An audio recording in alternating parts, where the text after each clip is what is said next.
ટ્રાફિકના નિયમોનું પાલન ન કરતા લોકો સામે થશે કડક કાર્યવાહી। સુરતમાં ગૃહ રાજ્યમંત્રી હર્ષ સંઘવીની અધ્યક્ષતામાં એક બેઠક યોજાઈ। બેઠકમાં ટ્રાફિક વ્યવસ્થાને વધુ સુદૃઢ બનાવવા માટે ચર્ચા કરવામાં આવી।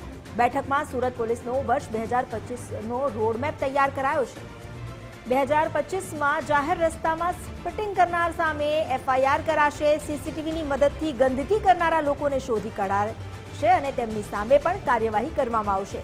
45 દિવસ સુધી વાહન ચાલકોને હેલ્મેટ પહેરવા પોલીસની અપીલ છે। શાળા, કોલેજ સહિતની સંસ્થાઓમાં હેલ્મેટ અંગે અભિયાન ચલાવાશે। ટ્રાફિક સિગ્નલ તોડતા વાહન ચાલકો સામે પણ ગુનો દાખલ થશે। હેલ્મેટ ન પહેરતા વાહન ચાલકો સામે પણ કડક કાર્યવાહી કરાશે।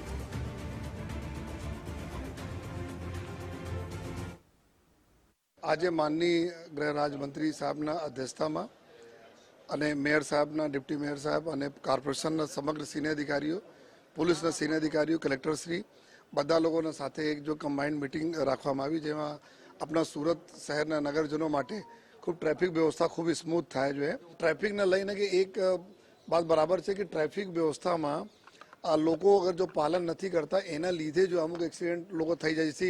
સિગ્નલ જો રેડ થઈ ગયા છતાં જો ક્રોસ કરવા માટે ભાગે છે, જો છેલ્લા 1-2 સેકન્ડમાં પોતાની જિંદગી તો આ લોકો જોખમમાં નાખે છે, બીજાને બી જોખમમાં નાખી દે છે।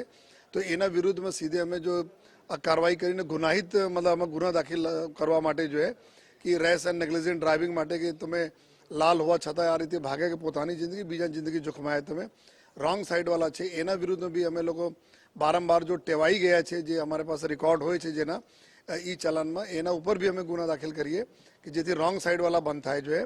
સાથોસાથ હેલ્મેટ માટે લોકોને પહેલે અમે 45 દિવસ તક સમજ પાડવાના છીએ કે લોકો હેલ્મેટ પહેરવાનો શું ફાયદો છે, અકસ્માત ઘટાડવા માટે, જિંદગી બચાવવા માટે। એના પછી એના બી સ્ટ્રિક્ટલી ઇમ્પ્લિમેન્ટ કરી અને એક કોર્પોરેશન તરફથી એક બીજા અમે જો સંકલન કરવાને જો બંને એની તરફથી રિક્વેસ્ટ મળી છે કે જેટલા લોકો પાન માવા ખાઈને થૂકે છે, બ્રિજ ઉપર થૂકે છે, રોડ રસ્તા ઉપર થૂકે છે, એના ફોટો કોર્પોરેશન પોલીસને આપશે। અમે લોકો પોલીસ એના શોધીને જો એના જે કાયદામાં ગુના બને છે તો અમે લોકો સીધા એના ઉપર એફઆઈઆર દર્જ કરીશ, જેથી આપણા સુંદર શહેરના જો લોકો ગંદા કરતા રહે છે એના ઉપર કાર્યવાહી કરવા માટે કોર્પોરેશન તરફથી રિક્વેસ્ટ મળી છે, એના ઉપર બી અમે લોકો કાર્યવાહી કરીશું।